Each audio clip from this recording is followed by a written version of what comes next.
down. A very good morning. You're watching the Breakfast News on Rajya Sabha Television with me, Frank Pereira. Let's begin with the latest headlines this morning. Prime Minister Narendra Modi in France on the first leg of his three-nation tour. Defence deals, trade and economic ties likely to dominate his meetings with the leadership and industry leaders today. In a landmark judgment for corporate India, Satyam Computers founder Ramalinga Raju and 9 others sentenced to 7 years in jail for accounting fraud. India officially calls curtains on Operation Rahat. Air evacuations end and the Indian embassy in Yemen is shut down. More than 5,500 people evacuated in the last 10 days. And 2008 Mumbai attack mastermind Zakir Rahman Lakhvi set to walk free today after a Pakistani court suspends a government detention order.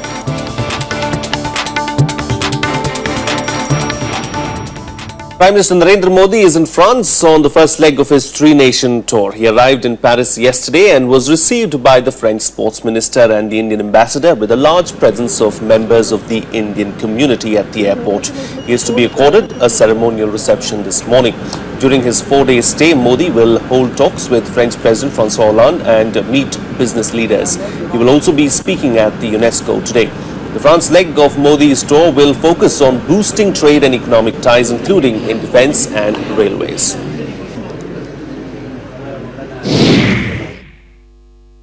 India and France are strategic partners, so the discussions between Prime Minister and President Hollande tomorrow will focus on areas of strategic cooperation, which include defence, they include nuclear. And when two leaders of two important countries meet, they will also discuss issues such as which create problems for the rest of the world, including terrorism. They will discuss international issues, including Security Council reform and various regional issues of interest to India and to France.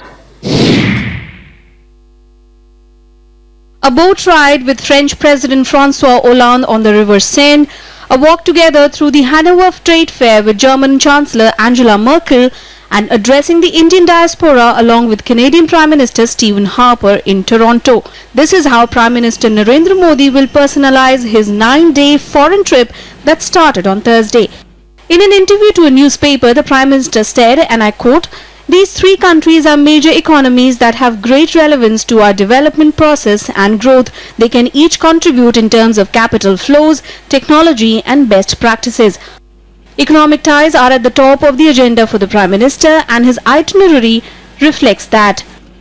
In France, Prime Minister Narendra Modi will first meet the President and the French CEOs in Paris.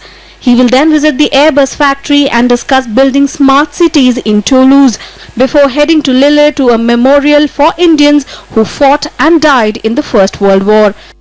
France and India will also look to finalize a proposed nuclear power project in Maharashtra. French company Areva and Nuclear Power Corporation of India Limited are in talks to finalize the agreement.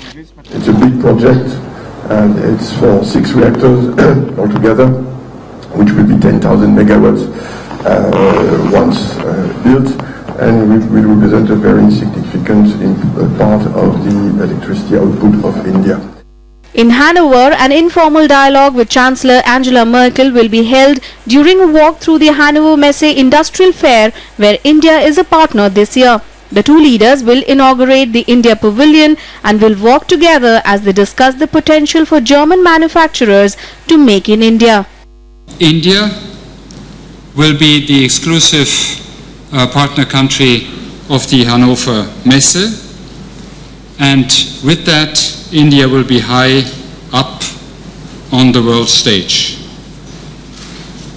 I think it is a unique opportunity to present Make in India and to present India's technological prowess. His final stop in Canada will be driven by two themes: investment in India and reaching out to the Indo-Canadian community. It is the first standalone visit by an Indian Prime Minister to Canada since 1973, and Narendra Modi will travel to Ottawa, Toronto and Vancouver. A deal for nuclear fuel could be announced during the visit. Well, I think there are a number of different areas that we're exploring and further building a very strong cooperation already, and that includes a wide range: science and technology, defense research. We're also looking at how Canadian capacity in some of the areas directly of interest to the Modi government, such as smart cities, intelligent cities, as an example. During this visit, Prime Minister Narendra Modi will hard sell India as an attractive investment destination. He will woo investors and also project his ambitious Make in India initiative. Bureau Report, Rajya Sabha TV. Joining me for a chat this morning to talk about the Prime Minister's first leg of his three-nation visit is the editor of Hard News, Sanjay Kapoor. Sanjay, thank you for joining me on the program. You know, Prime Minister Modi has embarked on this 8-day journey. Of course, he's going to France, Germany and Canada as well. Currently, he is in France. What can we expect really out of this visit of Narendra Modi, keeping in mind that, you know, there has been a lot as far as France is concerned. We've got the Rafale deal, we've got Avedna as well somewhere in the mix. So what can we expect?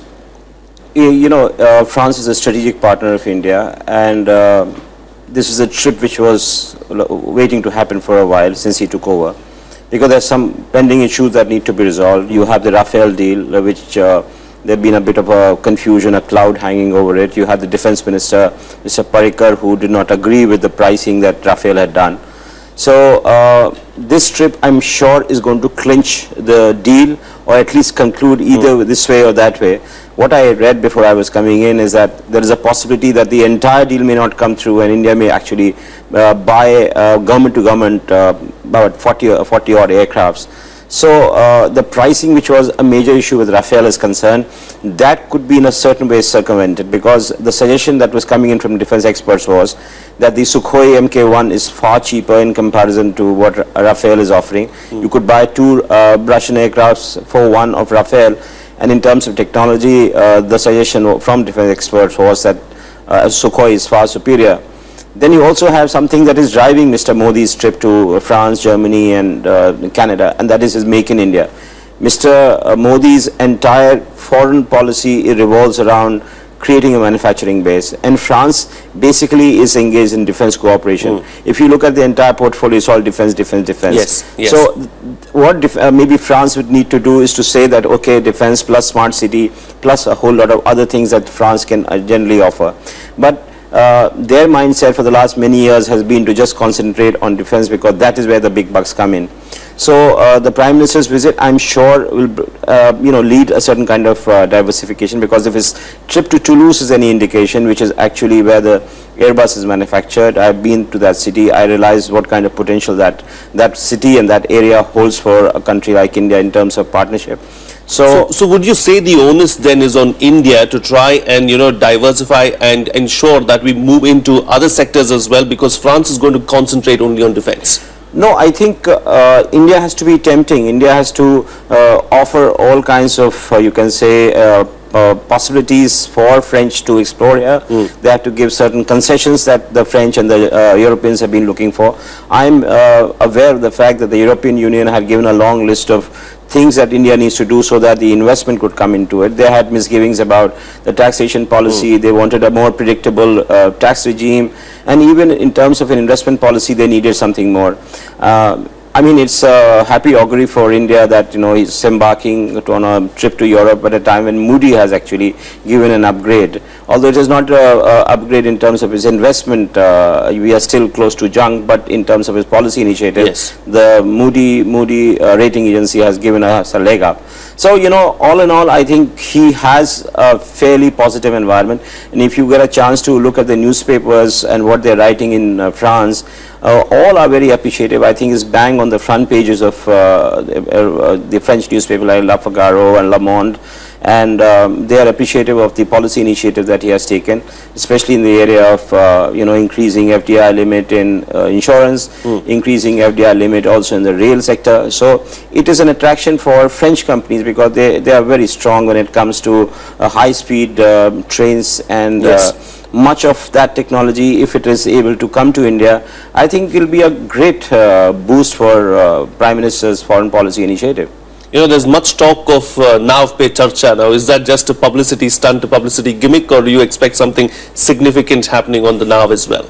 crucially, what many of the you can say foreign leaders have understood watching Mr. Modi very closely in the last 10 months is that he's very comfortable when it comes to optics. He likes a certain amount of glitz, a certain amount of, you can say, media exposure, and they are trying to give it to him. So it's very clear that the French leadership also trying to woo him.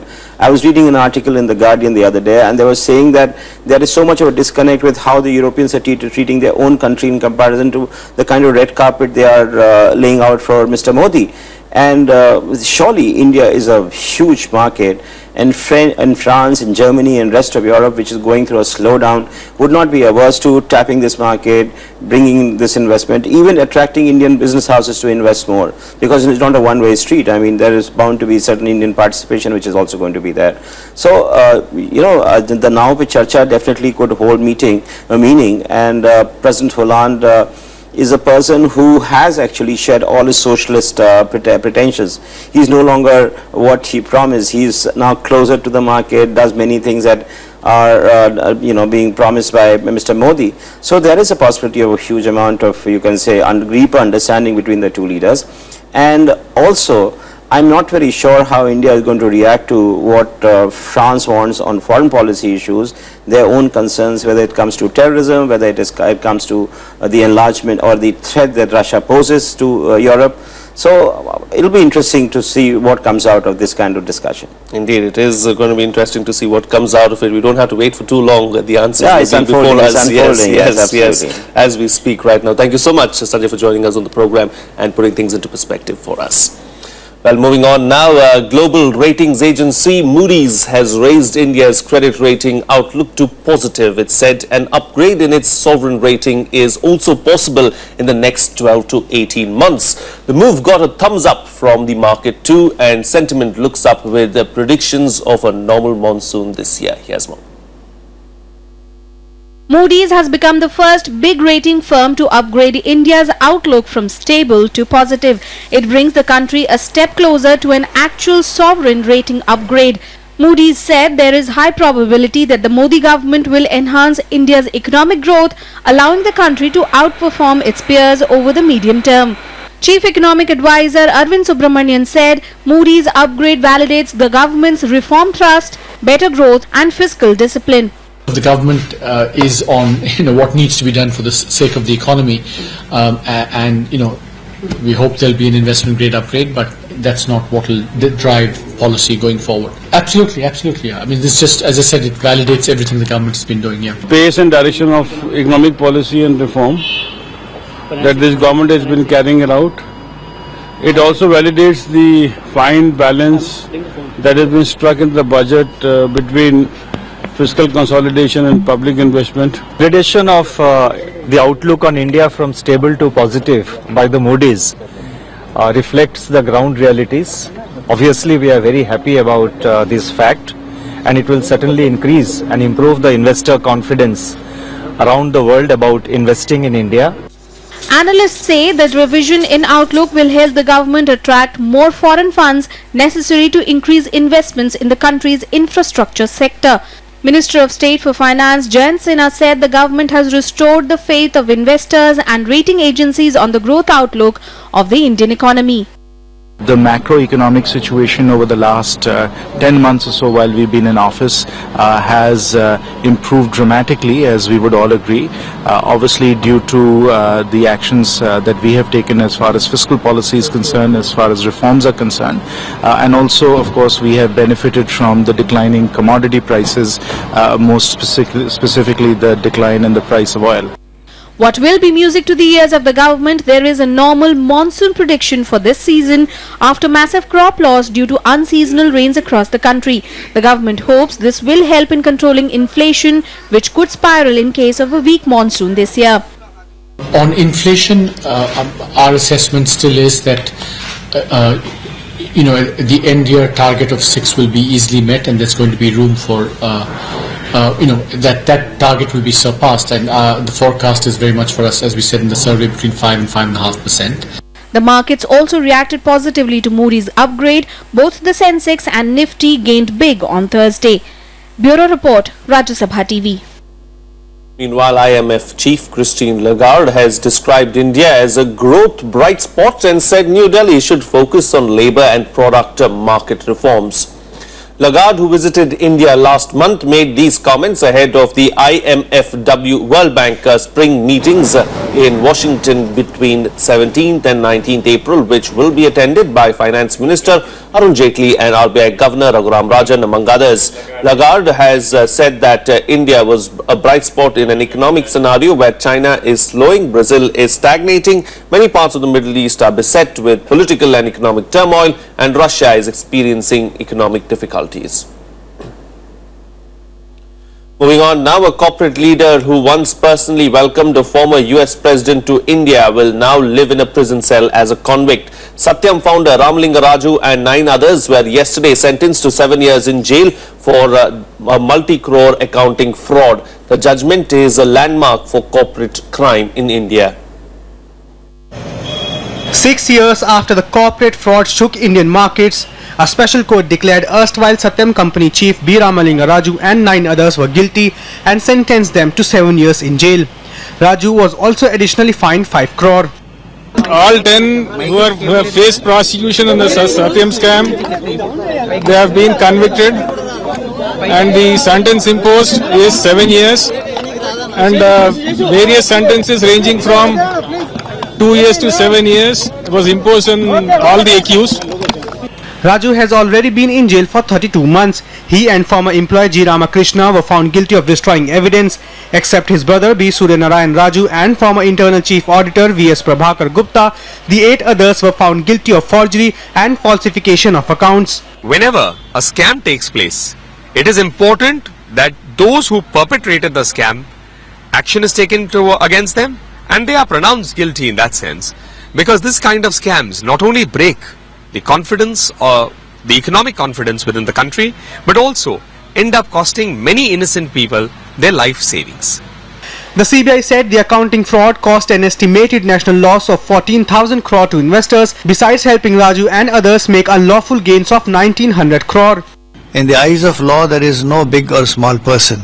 Every person is judged by the evidence that is brought, by the charge that is levelled, and by the material that is placed before the court for the purposes of determining whether the crime has been committed by him or not.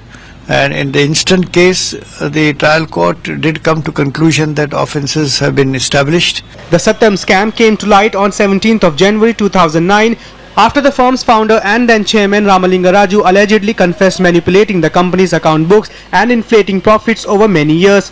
The Andhra Pradesh police arrested Raju after he confessed to the fraud along with his brother Rama Raju and others. Around 3,000 documents and 226 witnesses were examined during the trial. Bureau report for Rajya Sabha TV. Well, we'll slip into a short break now, but still to come, Iran's supreme leader Khomeini lays down strong conditions, says getting the nuclear deal through is still an uphill task. That and much more coming up. Stay tuned, we'll be right back.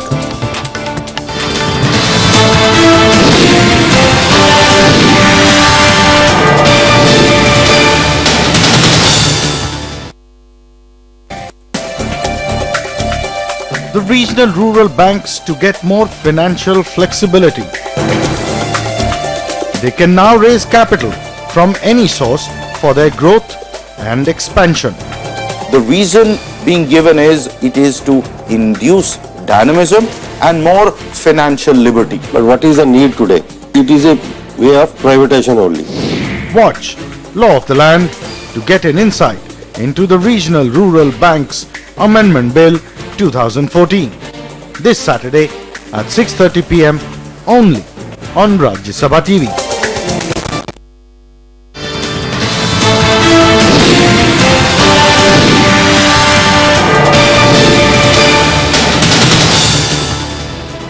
Welcome back. You're watching Rajya Sabha Television. Well, the 10-day-long Operation Rahat has come to a close, winding up on rescue operations from war-torn Yemen. A tweet from External Affairs Minister Sushma Swaraj announced closing down of the Indian Embassy in Yemen after rescuing 4,640 Indians and 960 foreign nationals. Since the 31st of March, the Indian Navy, Air Force and Air India helped evacuate foreigners from over 30 countries besides Indian nationals.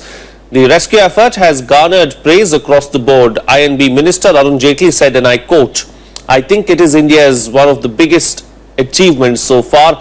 Besides Indians, we have rescued people of 32 other nations," unquote. Meanwhile, fighting and deprivation continue in Yemen with fresh airstrikes by Saudi Arabia which targeted military camps. On the other hand, aid agencies struggle to fly emergency supplies into the country. They are stuck now in the port because of the security situation around the port. They cannot get to the city. We are in coordination actually with the group inside the city to provide them the maximum of help to make sure that those medical support and medical equipment could reach the hospitals inside Aden. Well, let's take a look now at some other news and events lined up for today in our segment, The Day Ahead. The Index of Industrial Product data for February 2015 will be released today. IIP is expected to show some improvement in February compared with January's 2.6% growth. Consumer Price Index for March 2015 will also be released today. The Consumer Price Index had risen marginally to 5.37% in February. Finance Minister Arun Jaitley will announce rules and regulations for country's first international financial services centre in Gandhinagar. Jaitley will launch a booklet on regulatory framework for IFSC in India, thereby opening the doors for foreign financial institutions to operate in an IFSC. Gujarat Chief Minister Anandiben Patel and SEBI Chairman UK Sinha will be present on the occasion. Goa Police will question two top executives of Fab India in connection with the voyeurism case involving HRD Minister Smriti Irani. The officials will be questioned at the Fab India outlet in Candolim near Panaji. 7 officials of Fab India, including its CEO and MD, were granted interim anticipatory bail by a Goa court yesterday. However, the judge had ordered all the officials to remain present before the investigating officer today. The 64th plenary of the North-Eastern Council winds up today. Minister of State for the Development of North-Eastern Region, Jitendra Singh, will brief the media on decisions taken at the session. Governors and Chief Ministers of North-Eastern states will also give their presentations. On the first day, Dr. Jitendra Singh talked about measures to boost trade and setting up aims in the North-East region. A memorandum of understanding will be signed between Ministry of Railways and Ministry of Commerce and Industry for the setting up of Railway Design Centre at National Institute of Design, Ahmedabad. Railways will provide 10 crore rupees fund to NID for the redesigning coach interiors, pantry car and seating arrangements at platforms and waiting halls.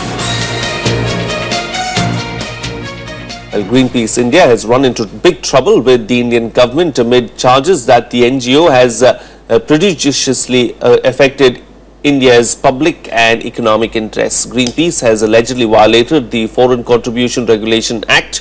All foreign funding to Greenpeace India stands blocked as the government suspended registration of the body for 6 months. 7 of its bank accounts have also been frozen. The environmental activist group has been served notice by the government which asked why its registration should not be cancelled permanently.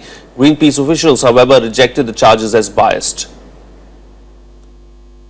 The real reasons for the government actually taking on Greenpeace are not these technicalities. The real reason for the government taking on Greenpeace is the fact that the government doesn't want a dissenting voice, a voice that has another opinion either on clean air, clean water, environmental issues, the rights of farmers and tribal. Moving on now, 2611 mastermind Zakir Rahman Lakhvi, who has been in prison since 2009, is likely to walk free today. The Lahore High Court yesterday ordered his immediate release from jail, suspending a government detention order under a Public Security Act. Here's a detailed report. The Lahore High Court on Thursday suspended Zakir Rahman Lakhvi's detention orders and ordered his immediate release from prison. The immediate release of the key Lashkar-e-Toiba operative flies in the face of India's demand for action against the 2611 Mumbai attack perpetrators. News agencies were told that the prosecution lawyer submitted key evidence against Lakhvi, but the court called it unsatisfactory and did not accept it. India reacted strongly to the development. हमारा position clear है कि पाकिस्तान का जो authority है और पाकिस्तान का जो investigation agency है वो सारा पुख्ता सबूत जो उसके पास अवेलेबल है वो कोर्ट में देना चाहिए और सिंसियरली उसको केस को प्रेजेंट करना चाहिए, ये हमारा पोजीशन है. This order clearly shows that the detention order which was passed by the Pakistani government from time to time is nothing but just an eyewash. My basic question is, when the criminal conspiracy was hatched on the soil of the Pakistan, why they did not collect evidence? Why they did not present evidence before the Pakistan court? Ever since this government has come, in the last 10 months, this is the 10th report of Lakhvi having been released. And this is primarily because this government has been sending out mixed signals or very ambiguous signals to Pakistan. An anti-terror court granted bail to Lakhvi last December. It drew a stern response not only from New Delhi but also the US as well. Since then, Pakistan was holding Lakhvi in detention under the Maintenance of Public Order law. Despite being charged in the 2611 case, there has been no progress in the cases of Lakhvi and 6 other suspects for over 5 years. Bureau Report, Rajya Sabha TV. Well, top defense officials of India and China begin talks today at the 7th Annual Defense Dialogue in Beijing. Officials from Army, Navy and Air Force will participate in the dialogue, which is to be headed by Defense Secretary R.K. Mathur. The talks are aimed at improving military ties between India and China and are expected to discuss a number of regional and global security issues of mutual concerns. The defense dialogue comes ahead of Prime Minister Narendra Modi's maiden visit to China, where he is expected to discuss critical boundary issues with Chinese President Xi Jinping. Both nations have held 18 rounds of boundary talks to resolve the border dispute.